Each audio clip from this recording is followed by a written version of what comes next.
السلام علیکم ورحمۃ اللہ وبرکاتہ۔ مقتل کی طرف اب جاتے ہیں اے موت تیرے لب چوم کے ہم، مقتل کی طرف اب جاتے ہیں اے موت تیرے لب چوم کے ہم، لے جام شہادت پیتے ہیں ساقی کی ادا پہ جھوم کے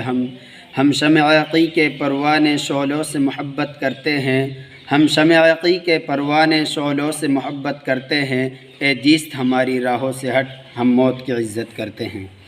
الحمد للہ لولیہ والصلاة والسلام علی سید الانبیاء والمرسلین وعلی آلہ واصحابہ اجمعین، اما بعد فاعوذ باللہ من الشیطان الرجیم، بسم اللہ الرحمن الرحیم۔ ان تنصروا اللہ ینصرکم ویثبت اقدامکم، وقال اللہ فی موضع آخر ولا تہنوا ولا تحزنوا وانتم الاعلون ان کنتم مؤمنین، صدق اللہ العظیم۔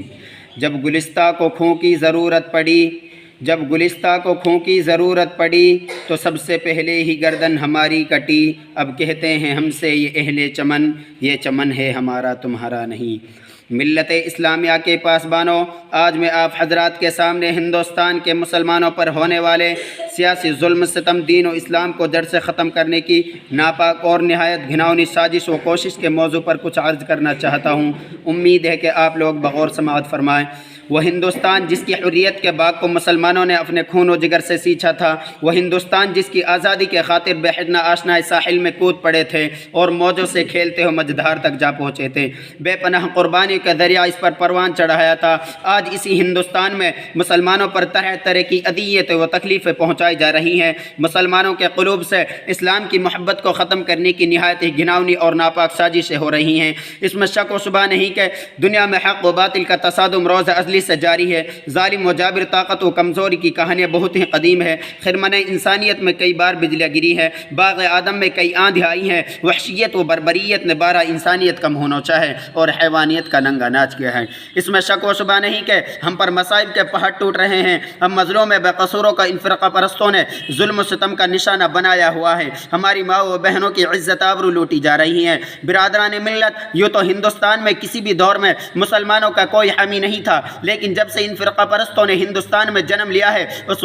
وقت سے مسلمانوں کا رہا سہا سکون و چین چھن گیا ہے، کیونکہ ان فرقہ پرستوں نے ہمیں وقت مذہب اسلام کو مٹانے کے لیے نہ جانے کیسی کیسی رچنائیں رچی ہیں۔ غور تو کرے، کبھی وندے ماترم جیسی گندی اور ناپاک چیز کا نافذ کرنے کا حکم ہوتا ہے جس کی وجہ سے نیند حرام ہو گئی تھی، آج بھی بہت سارے اسکولوں میں یہ گیت گائے جاتے ہیں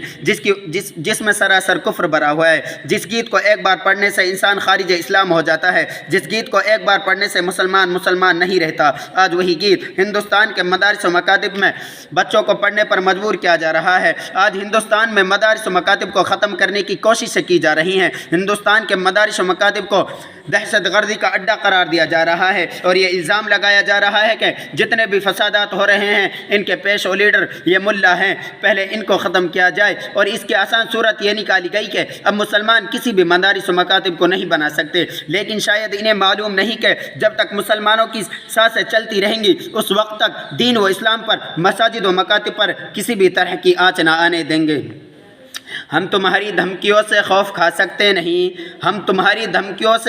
سکتے نہیں، ظلم کے آگے ہم اپنا سر جھکا سکتے نہیں، ہے یہی تاریخ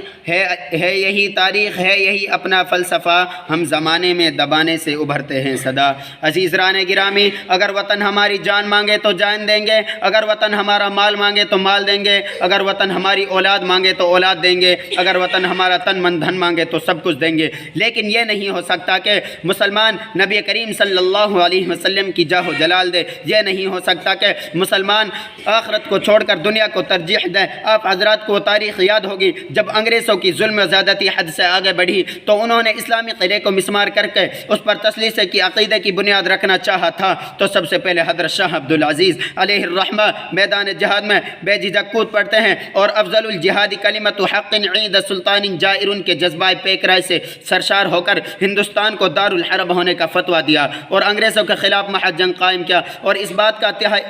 کا ارادہ کر لیا تھا کہ غلامی کی زنجیر کے ٹکڑے ٹکڑے کر کر ہی دم لیں گے، جس کے نتیجے میں مسلمانوں کو کن کن مراحل و مشکلات و دردوار گھاٹیوں سے گزرنا پڑا۔